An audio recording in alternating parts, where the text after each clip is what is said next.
Shalom jemaat yang dikasihi Tuhan. Saya percaya walaupun Anda di rumah, Tuhan memberikan semangat kepada kita. Amin.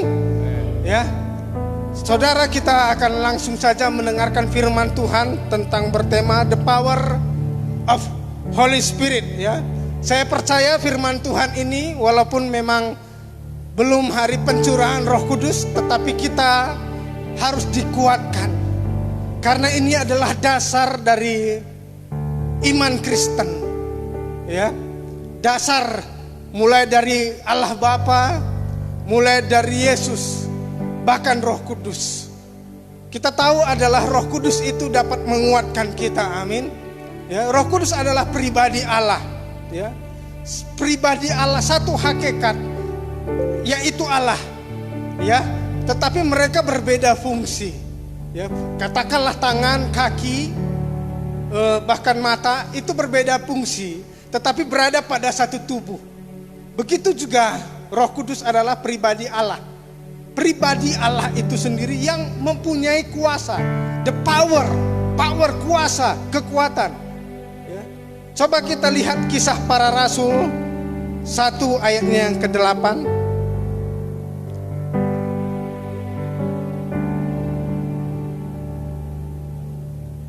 Kisah Para Rasul 1:8 dikatakan seperti ini. Tetapi kamu akan menerima kuasa kalau Roh Kudus turun ke atas kamu, dan kamu akan menjadi saksiku di Yerusalem dan di seluruh Yudea dan Samaria dan sampai ke ujung bumi. Tetapi kamu akan menerima kuasa kalau Roh Kudus turun ke atas kamu. Ada power, ada kuasa. Ya. Kuasa bukan hanya memberitakan Injil, ya. Memang itu adalah salah satu bagian. Ya, ketika kita mendapatkan Roh Kudus atau menerima Roh Kudus, ya, kita diberikan kuasa bukan hanya memberitakan Injil, tetapi kuasa untuk melewati badai, melewati masalah, pergumulan dalam hidup kita. Amin. Saudara, saya berkata kepada Anda yang ada di rumah, kita ini bukan penganut yang Allahnya tiga, tidak. Kita masih di dalam Pancasila, ketuhanan yang Maha Esa. Jadi kita tidak punya tiga Allah, tetap kita punya Allah yang satu, yang Esa. Bahkan Yesus sendiri mengatakannya. Ini hanya sebuah pengetahuan saja. Saya agak cepat membacanya karena ini bukan intisarinya. Intisarinya adalah peranan Roh Kudus di tengah badai persoalan kehidupan kita saat ini. Itulah tema yang paling utama yang akan kita bahas. Nah, ini ada sebuah pengetahuan bahwa kalau Roh Kudus, saudara, itu adalah esa adanya, ya. Tetapi sebenarnya banyak sekali tertulis bahkan di dalam Perjanjian Lama. Ini hanya beberapa bagian, hanya pengetahuan saja kepada kita. Markus 12 ayat 29 mengatakan, jawab Yesus, hukum yang terutama ialah, dengarlah hai orang Israel, Tuhan Allah kita, Tuhan itu esa. Itu Yesus sendiri mengatakan seperti itu. Bahkan di dalam 1 Timotius 2 ayat 5 mengatakan, karena Allah itu esa, dan esa pula dia yang menjadi pengantara antara Allah dan manusia, yaitu manusia Kristus Yesus. Karena kita fokusnya kepada Roh Kudus, kita tidak jauh membahas tentang Tritunggal. Karena kalau kita membahas tentang Tritunggal, kita tidak ada waktu cukup banyak untuk membahas hal itu. Perlu ada seminar, perlu ada tanya jawab dan sebagainya. Tetapi kita mengimani bahwa Allah kita itu esa adanya, ya. Nah, tadi saya berkata bahwa Roh Kudus adalah pribadinya Allah yang menolong, yang memimpin kita dalam bentuk roh. Jadi Roh Kudus itu dijanjikan Yesus sebelum Yesus naik ke surga, saudara, ya. Sebelum Yesus naik ke surga, ya. Benarkah Roh Kudus itu adalah Allah? Nah, ini menjadi pertanyaan, ya. Kan kita tadi berkata bahwa Roh Kudus itu adalah Allah, sehakikat dengan Allah, setara dengan Allah. Coba kita lihat di dalam 1 Korintus 2 ayat 10. Dikatakan seperti ini, karena kepada kita Allah telah menyatakan oleh roh. Karena kepada kita, kepada manusia, Allah telah menyatakannya oleh roh. Sebab roh menyelidiki segala sesuatu, bahkan hal-hal yang tersembunyi dalam diri Allah. Ya. Jadi roh Allah itu menyatakan Allah. Ya. Tidak mungkin ada roh, roh setan begitu. Tidak. Tetapi roh Allah menyatakan Allah kepada manusia yang mengajar siapa itu Allah. Jadi kalau roh Allah menyatakannya siapa dia? Dia adalah Allah sendiri. Allah roh. Bahkan di dalam Kejadian 1, kalau kita baca Alkitab itu banyak sekali. Tetapi kita tidak akan bahas sampai segitunya. Ya, karena perlu beberapa waktu lamanya. Saudara, fungsi Roh Kudus di dalam Alkitab itu banyak sekali. Ya. Bahkan Roh Kudus itu diam di dalam manusia. Di dalam diri kita, di dalam tubuh kita, di dalam bait Allah. Ya. Di mana kita berada, di situ ada Roh Kudus, saudara. Dan Roh Kudus itu permanen adanya. Di dalam Perjanjian Baru itu permanen, saudara. Permanen itu tetap tinggal di dalam diri kita, kecuali kita murtad atau meninggalkan atau menyangkal betul-betul Tuhan. Nah, selama kita masih percaya kepada Yesus, itu Roh Kudus permanen di dalam hidup kita. Di dalam 1 Korintus 6 ayat 19 dikatakan, atau tidak tahukah kamu bahwa tubuhmu adalah bait Roh Kudus yang diam di dalam kamu, Roh Kudus yang kamu peroleh dari Allah, dan bahwa kamu bukan milik kamu sendiri. Jadi Yesus atau Roh Kudus itu diam di dalam bait Allah. Karena itu Alkitab mengatakan, karena itu kita itu harus menjaga bait Allah dalam hidup kita. Kita harus menjaga tubuh kita. Jangan sampai kita merusak tubuh kita dengan minuman keras, dengan merokok, dengan hal-hal yang tidak berkenan di hadapan Tuhan. Karena Roh Kudus itu tinggal diam di dalam kehidupan kita. Maka hidup kita bukan hidup kita lagi, tetapi Yesus Kristus yang hidup di dalam kita. Amin. Roh Kudus juga berfungsi memateraikan, sebagai materai untuk nanti masuk kita ke dalam kerajaan surga. Yohanes 3 ayat 5 mengatakan, jawab Yesus, aku berkata kepadamu, sesungguhnya jika seorang tidak dilahirkan dari air dan roh, ia tidak dapat masuk ke dalam kerajaan Allah. Jadi tidak akan bisa masuk ke dalam kerajaan Allah. Itu adalah salah satu tanda. Jadi orang yang tidak percaya kepada roh Allah dan Allah itu sendiri, dia tidak akan masuk ke dalam kerajaan surga. Jadi ketika kita menerima Roh Kudus, ada beberapa ciri. Ya, orang yang menerima Roh Kudus, sebelum kita bahas pada intinya, ciri yang pertama ketika dia mengaku Yesus sebagai juru selamat. Yang kedua, kelihatan dari buah roh di dalam kehidupannya. Yang ketiga, memberikan karunia Roh Kudus. Jadi kalau ketiga hal ini ada dalam hidup Anda, saya yakin Roh Kudus itu nyata dalam hidup Anda. Kalau masih belum ada hal itu, coba Anda minta kepada Tuhan atau melihat diri Anda. Apakah sudah ada buah roh dalam hidup Anda? Apakah sudah ada karunia yang Tuhan berikan di dalam hidup Anda? Anda harus lihat hal itu. Ya. Nah, sekarang kita akan masuk kepada intisari firman Tuhan. Ya. Setiap kita anak Tuhan sudah menerima Roh Kudus itu sekali, saudara. Ketika kita percaya kepada Yesus, kita menerima Roh Kudus itu sekali. Tetapi umat Tuhan, ya, bukan hanya menerima Roh Kudus, tetapi dia harus mengalami kepenuhan Roh Kudus. Kata kepenuhan Roh Kudus itu berarti secara terus menerus. Maksud dari kepenuhan Roh Kudus itu penuh. Kita dikuasai langkah kita, kehidupan kita, cara berpikir kita, perkataan kita. Ketika kita punya masalah, ketika kita punya beban, kehidupan kita itu dipengaruhi oleh Roh Kudus. Itulah yang disebut dengan kepenuhan Roh Kudus. Bukan hanya menerima Roh Kudus, tetapi kita harus mengalami yang namanya kepenuhan Roh Kudus. Nah, coba kita lihat Alkitab kita di dalam Efesus 5 ayat 18 sampai 21.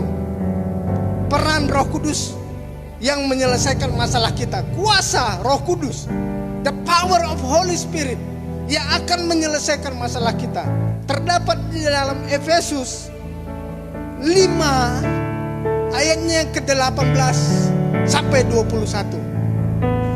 Jemaat di rumah bisa melihat firman Tuhan di dalam Efesus 5 ayatnya yang ke-18 sampai 21. Dikatakan seperti ini. Dan janganlah kamu mabuk oleh anggur, karena anggur menimbulkan hawa nafsu, tetapi hendaklah kamu penuh dengan roh, dan berkata-katalah seorang kepada yang lain dalam mazmur, kidung puji-pujian dan nyanyian rohani. Bernyanyi dan bersoraklah bagi Tuhan dengan segenap hati. Ucaplah syukur senantiasa atas segala sesuatu dalam nama Tuhan kita Yesus Kristus kepada Allah dan Bapa kita, dan rendahkanlah dirimu seorang kepada yang lain di dalam takut akan Kristus. Ya. Di dalam ayatnya yang ke-18, dan janganlah kamu mabuk oleh anggur, tetapi hendaklah kamu penuh dengan roh. Ya. Kenapa? Ada sebuah perbedaan. Ya. Kalau mabuk oleh anggur itu dikuasai oleh minuman keras. Dulu saya belum bertobat, saudara. Saya minum keras, minuman keras beralkohol. Lalu ketika saya jalan itu sempoyongan, tidak sadarkan diri sebelum saya dijamah oleh Roh Kudus. Sebelum saya dijamah oleh Tuhan, sebelum saya dipertobatkan oleh Tuhan, saya minuman keras, saya ngelantur, bicaranya ngelantur, bahkan saya sepertinya hebat, merasa hebat, dikuasai sepenuhnya. Bahkan kalau kita lihat orang yang minuman keras, kadang dia bernyanyi, kadang dia lihat yang bukan pasangannya, dia kira itu adalah pasangannya. Kenapa? Karena minuman keras itu menguasai tubuhnya. Ya, minuman anggur yang beralkohol itu menguasai seluruh tubuhnya. Tetapi Alkitab mengatakan, tetapi hendaklah kamu penuh dengan roh. Hendaklah pikiranmu, seluruh tubuhmu itu dipenuhi oleh roh. Kenapa Tuhan mengatakan seperti itu? Hendaklah dirimu dipenuhi dengan roh. Karena ketika kita dipenuhi dengan roh, kita tidak akan gentar menghadapi pandemi virus corona. Kita akan diberikan kekuatan untuk menghadapi virus corona. Ekonomi di saat ini dalam kondisi yang tidak stabil. Kita ketika ada Roh Kudus dalam hidup kita, kita kepenuhan, maka kita bisa menyelesaikan masalah itu. Yang pertama, ya, dikatakan yang pertama bahwa ayat 19, coba kita lihat di ayat 19-nya. Bahwa dikatakan di situ, dan berkata-katalah seorang kepada yang lain dalam mazmur, kidung puji-pujian dan nyanyian rohani. Bernyanyi dan bersoraklah bagi Tuhan dengan segenap hati. Orang yang sudah ada kepenuhan Roh Kudus dalam hidupnya, ketika dia punya masalah, ketika dia punya tekanan dalam hidupnya, dia tetap memuji Tuhan. Dia tetap menyembah kepada Tuhan. Dia tetap berdoa kepada Tuhan. Karena dia tahu ketika dia menyembah Tuhan, ketika dia mengalami kepenuhan Tuhan, kepenuhan Roh Kudus, dia tetap memuji, menyembah kepada Tuhan. Kita ingat bahwa Silas dan Paulus di dalam Kisah Para Rasul dikatakan bahwa mereka itu dipenjara. Ya, dipenjara bukan karena mereka melakukan kejahatan, tetapi mereka memberitakan, menyaksikan Kristus. Lalu mereka dipenjara. Ketika dipenjara, mereka bernyanyi, memuji Tuhan di tengah mereka ketika mereka dalam situasi di penjara. Dan ketika mereka menyembah kepada Tuhan, apa yang terjadi? Gempa bumi.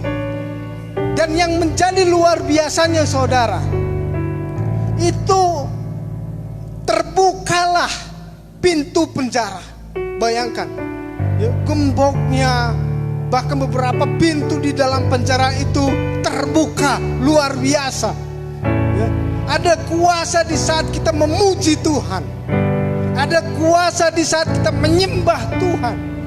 Walaupun mungkin saat ini kita mengalami terpenjara ekonomi, terpenjara dalam situasi keadaan kita dalam rumah tangga, terpenjara dalam hal apapun juga. Hari ini Tuhan berkata, Tuhan akan melepaskan engkau dari penjara. Karena Yesaya 61 ayat 1 mengatakan bahwa Allah datang, Roh Allah itu datang untuk membebaskan orang yang terbelenggu dari tahanan, terbelenggu dari penjara. Anda percaya itu, saudara? Jangan takut, jangan khawatir. Walaupun di tengah pandemi Anda tetap bersukacita, bernyanyi kepada Tuhan, berdoa. Bahkan di dalam Roma 8 ayat 26 mengatakan, kita lihat Alkitab kita Roma 8 26. Demikian juga Roh membantu kita dalam kelemahan kita, sebab kita tidak tahu bagaimana sebenarnya harus berdoa, tetapi Roh sendiri berdoa untuk kita kepada Allah dengan keluhan-keluhan yang tidak terucapkan.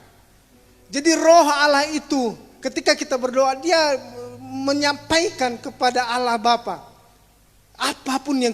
apapun kebutuhan kita. Bahkan kadang-kadang kita tidak bisa lagi berdoa. Karena apa? Karena sudah terlalu lelah. Karena kita bingung jalan mana yang harus kita lalui.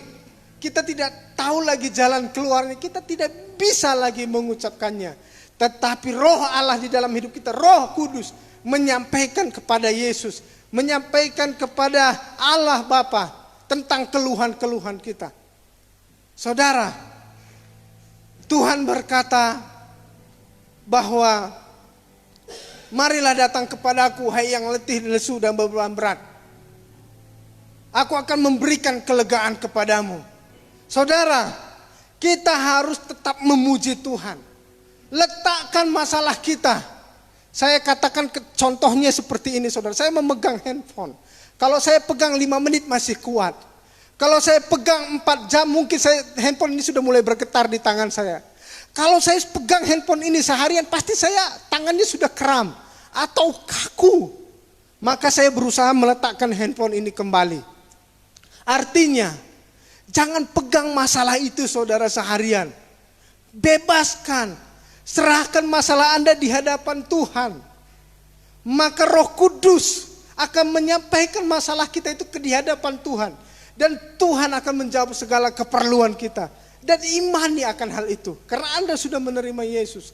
Yang kedua, kalau Roh Kudus sudah ada dalam hidup kita, kepenuhan Roh Kudus. Orang yang kepenuhan Roh Kudus yang kedua, yang dia alami adalah terdapat di dalam Alkitab tadi, Efesus 5 ayatnya yang ke-20 sekarang. Ya, dikatakan seperti ini. Efesus pasalnya yang 5 ayatnya yang ke-20. Ucaplah syukur senantiasa atas segala sesuatu dalam nama Tuhan kita Yesus Kristus kepada Allah dan Bapa kita. Ya, orang yang mengalami kepenuhan Roh Kudus, dia akan terus mengucap syukur. Dia akan mengalami ucapan syukur di dalam hidupnya. Apapun yang terjadi. Di tengah pandemi seperti ini, dia tetap mengucap syukur. Ya, terkadang orang mengucap syukur naik pangkat. Ya, dia mengadakan acara, undang pendeta, undang tamu-tamu. Atau rumah baru. Ya, terkadang ada sampai anaknya lahir. Dan ya, artinya hal-hal yang baik. Tetapi Alkitab mengatakan di dalam 1 Tesalonika 5 ayat 18 dikatakan mengucap syukurlah dalam segala hal.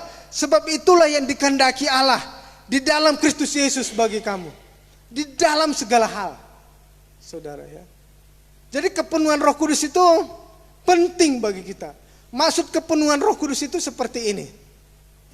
Katakanlah Anda pernah mengisi satu ember atau gelas atau apapun juga.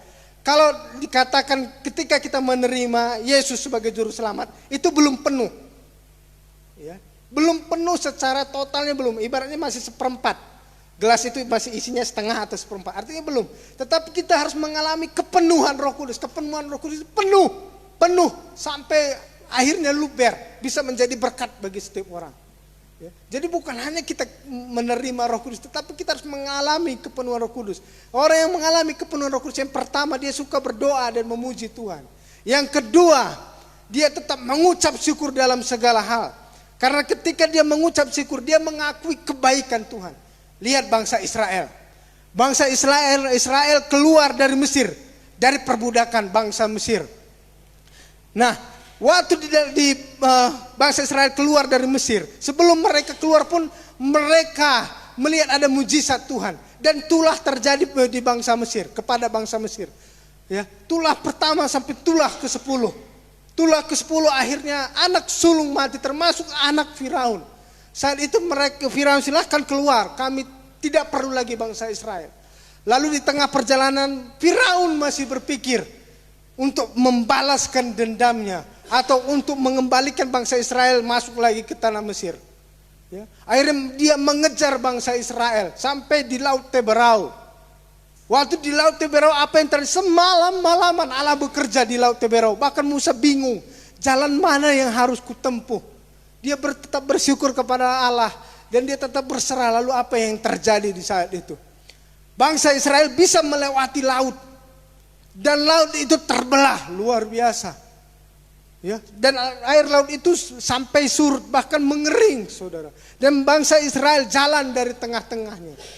Luar biasa. Ketika bangsa Mesir mengejar, laut itu kembali lagi seperti semula, dan bangsa dan orang-orang Mesir yang mengejar bangsa Israel, tentaranya semuanya hanyut. Ya. Tetapi yang menjadi masalah, mereka tidak bersyukur. Mereka bersungut-sungut di hadapan Allah ketika ada kesukaran yang menimpa mereka. Padahal mulai dari awal, bahkan ketika mereka lapar, mereka dikirimkan mana dari surga. Bahkan burung puyuh daging mereka untuk makan, mengenyangkan perut mereka. Tuhan mengirimkan burung puyuh untuk mereka makan. Bayangkan, burung puyuh bisa terbang ke padang gurun untuk mereka bisa makan. Bahkan mana dari surga, gandum dari surga untuk mereka makan. Bayangkan, luar biasa. Bahkan selama 40 tahun perjalanan mereka, kasut atau sepatu mereka tidak rusak, pakaian mereka tidak rusak. Tapi mereka masih bersungut-sungut kepada Tuhan. Bahkan Alkitab mengatakan generasi mereka, bukan generasi Yosua, generasi mereka yang tadinya bersungut-sungut tidak masuk ke tanah perjanjian. Hanya Yosua yang bisa masuk ke tanah perjanjian. Kenapa? Karena Yosua tidak bersungut-sungut. Saya berkata kepada Anda, jangan bersungut-sungut, supaya Anda mendapat menerima janji Allah yang penuh susu dan madunya. Ya, jangan bersungut-sungut, tetap mengucap syukur. Orang yang mengalami kepenuhan Roh Kudus, yang pertama dia suka berdoa dan memuji Tuhan walaupun di tengah kesukaran. Yang kedua, dia tetap mengucap syukur dalam segala hal dan tidak pernah bersungut-sungut. Ketiga, rendahkanlah diri. Ya. Di Alkitab mengatakan rendahkan diri itu, kita lihat kembali di dalam Alkitab, Efesus 5 ayatnya yang ke-21 sekarang. Ya. Dikatakan seperti ini. Efesus 5 ayat 21, rendahkanlah dirimu seorang kepada yang lain di dalam takut akan Kristus. Ya. Jadi di tengah pandemi ini Tuhan mau kita merendahkan diri. Arti merendahkan diri itu berkabung. Ya, berkabung atas apa? Atas dosa-dosa kita. Ya. Jadi kesukaran itu bisa pertama untuk memproses kita. Memproses kita untuk lebih baik di hadapan Tuhan. Ya, atau membuat karakter kita menjadi lebih baik. Kesukaran itu. Tapi yang kedua, bisa juga karena kesalahan kita sebagai manusia. Contoh, Nabi Yunus. Ya, Yunus itu diutus ke Niniwe, tetapi dia pergi ke Tarsis. Ya, dia menyimpang dari jalannya. Lalu Tuhan menghukum dia melalui apa? kapal yang dia tumpangi ke Tarsis terkena badai, lalu diundi dan buang ke dalam laut. Di situ mengajarkan kita bahwa mungkin kejadian pandemi yang terjadi bagi kita saat ini bukan karena hanya proses dari Tuhan. Bisa karena dosa manusia, yang dimana manusia lebih mencari hal-hal duniawi. Bahkan mereka sombong dengan apa yang mereka miliki. Ya. Jadi Tuhan mengingatkan manusia supaya dekat dengan Dia. Ya. Bahkan dikatakan merendahkan diri. Ya, merendahkan diri itu kita itu betul-betul sujud di hadapan Tuhan, memerlukan Tuhan. Selama ini kita terlalu nyaman dengan kehidupan kita. Saat ini Tuhan mau bahwa kita memerlukan Tuhan.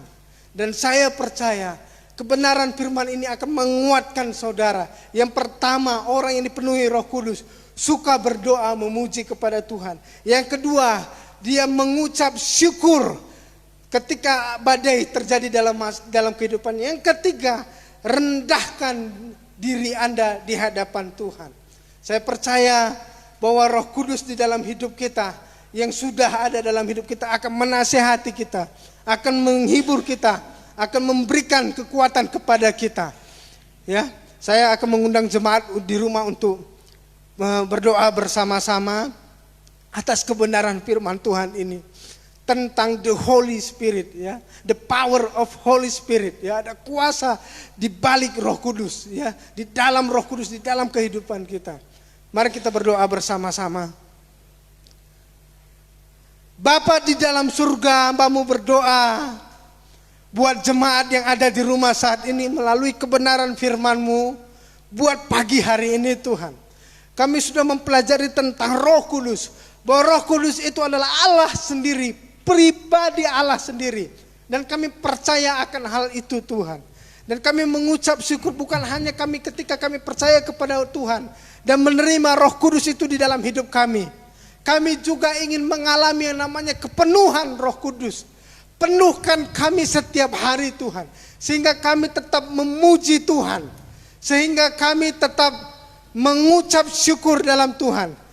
Dan kami percaya Tuhan, ketika kami memuji Tuhan di tengah kesukaran kami, Engkau akan membebaskan kami dari penjara. Engkau akan melepaskan belenggu-belenggu kesukaran kami. Dan proses di dalam kehidupan kami akan semakin tahan uji. Kami akan kuat di tengah pencobaan. Sebab kami tahu pencobaan yang kami alami tidak melampaui batas kekuatan kami. Dan kami berdoa Tuhan, ajar kami tetap mengucap syukur. Karena salah satu tanda kepenuhan Roh Kudus yaitu mengucap syukur. Ajar kami mengucap syukur di setiap kejadian yang kami alami saat ini Tuhan. Mungkin kami saat ini tidak ada lagi tabungan. Mungkin saat ini kami tidak ada beras atau apapun juga. Tetapi kami percaya saat ini Tuhan, kami tetap mengucap syukur. Dan ketika kami mengucap syukur akan kebaikan Tuhan, maka Engkau akan memberikan kami janji. Dan janji Tuhan itu ya dan amin bagi kami. Dan berikutnya Tuhan, kami ajar kami untuk merendahkan diri. Karena mungkin di tengah pandemi ini kami sebagai manusia mengalami masalah di dalam diri kami, dosa di dalam diri kami, sehingga di tengah pandemi ini mengingatkan kami untuk dekat kepada Tuhan. Kami mengucap syukur Tuhan. Kiranya firman Tuhan yang Hamba-Mu sudah sampaikan saat ini kepada jemaat-Mu yang ada di rumah Tuhan dapat berakar, bertumbuh, berbuah dalam kehidupan kami. Kami mengucap syukur. Di dalam nama Tuhan Yesus kami berdoa. Haleluya. Amin. Haleluya, Yesus. Terpujilah nama-Mu Tuhan. Haleluya. Haleluya, Yesus. Terima kasih Tuhan. Jemaat Tuhan yang saya kasihi, terlebih Tuhan Yesus mengasihi setiap kita. Pagi hari ini saudara yang ada di gereja maupun saudara yang ada di rumah, kita masing-masing percayalah setiap tantangan yang kita hadapi kita tidak sendiri. Allah Roh Kudusnya akan setia menopang setiap kehidupan kita. Haleluya Yesus, terima kasih, terima kasih.